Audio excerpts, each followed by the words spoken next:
What's up guys, this is going to be a video on how to upgrade your iPhone from iOS 6 to iOS 7 beta. First off, it is in fact a beta software, so bugs that you may or may not be used to will be present in the software since it is not the final version released to the public. I am not responsible for you rendering your iPhone bricked. However, the iPhone is designed so that even if you screw up the software, you can still restore it in iTunes via the recovery mode. That being said, let's get started. First, what you want to do is back up all of your data. This will ensure that you can revert back if you don't like the software, cannot make iOS 7 work, or get stuck in recovery mode. Click Backup Now, and let iTunes run through the backup process. Now that you are finished backing up your phone, you want to transfer all of your photos to your computer. If you're using a Windows computer, you can use the program PhotoTrans. If you're using a Mac, you can use iPhoto. Next, you want to sync your contacts because it is always a pain if you lose them. In your iPhone, go to your iCloud settings and enable contact syncing to iCloud. Once they are stored on the cloud, you can always resync them back to your phone on iOS 7, as I have. Now that you're finished backing up your data, you want to figure out what model iPhone you have. On the iPhone 5, it is right underneath the word iPhone on the back of the device. On the iPhone 4, it is basically the same place. You want to find out if you have a CDMA or GSM iPhone. Depending on which will determine which software you download later in the tutorial. Now that you have found the model number of your iPhone, this list will tell you whether you have a CDMA or GSM iPhone. Now that you know if your iPhone is GSM or CDMA, download the newest software for your device from iosday.com. If you have an iPhone 5, download 6.1.4. If you have an iPhone 4 or 4S, download 6.1.3. Make sure the .ipsw file is saved in a location you can find easily. The desktop is probably the easiest. You will need to know how to access it in the next step. To download the IPSW of iOS 7 Beta 2, go to thepiratebay.sx. Once there, search for iOS 7 Beta 2 iPhone, then your device, 4, 4S, or 5. Now when you're searching on here, make sure that you get one that is verified for your device. This one is fit for my device, iPhone 5 model A1428 on AT&T. Download this file and save it to your desktop so it can easily be found for the next step. Once you have downloaded both the 6.1.4 or 3 and iOS 7 for your device, make sure they're on the desktop or in a place you can quickly access them. Here I have iOS 6.1.4 and in here I have iOS 7 for my device, easily accessible. Once you are completely sure you have backed up your data and saved everything off of your phone, such as contacts and photos, plug your iPhone into the computer.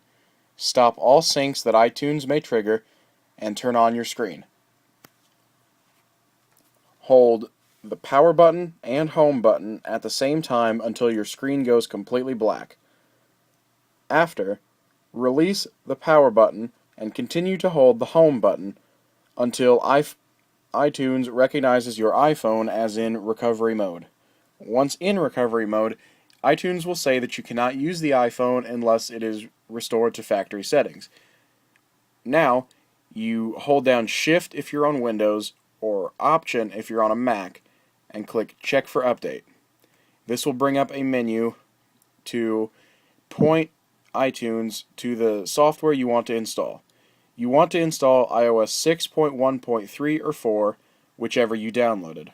Let iTunes run its course, which will take about 15 or 20 minutes.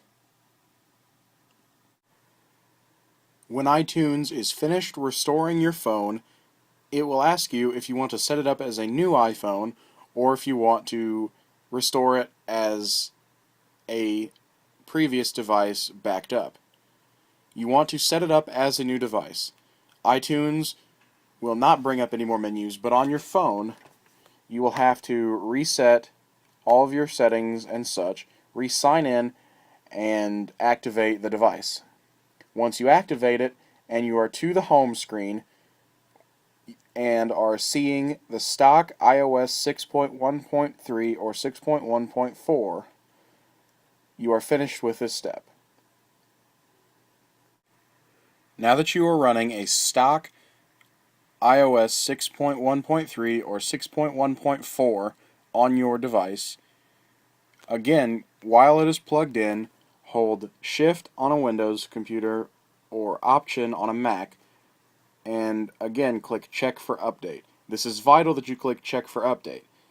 If you click Restore iPhone, it will end up in a boot loop.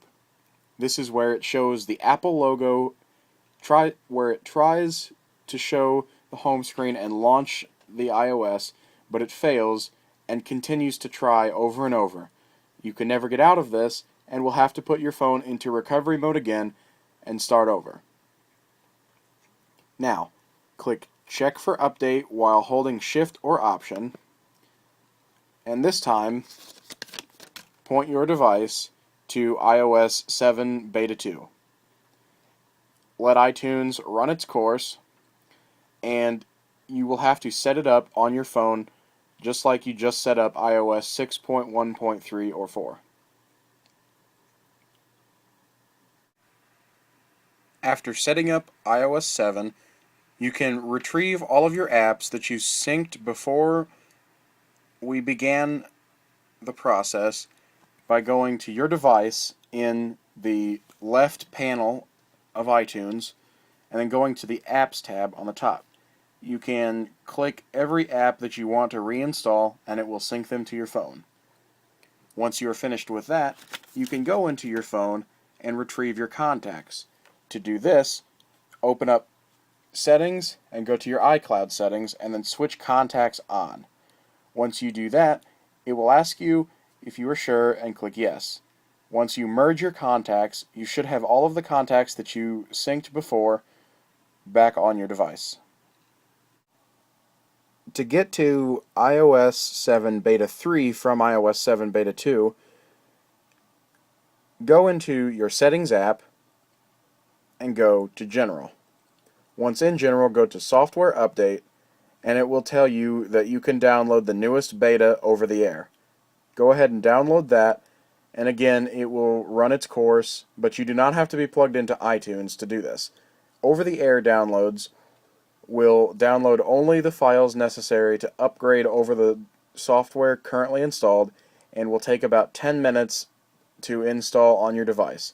Once it is installed, it will reboot the device back to the home screen, and then you can download all of your music and everything that you had on there before. But again, you cannot load it from a restored backup. If you do this, it will put it in the boot loop and you will have to start over. Thank you for watching my tutorial on how to install the beta version of iOS 7. Please rate, comment, and subscribe, as well as following me on Twitter @StieglesPD. Thanks.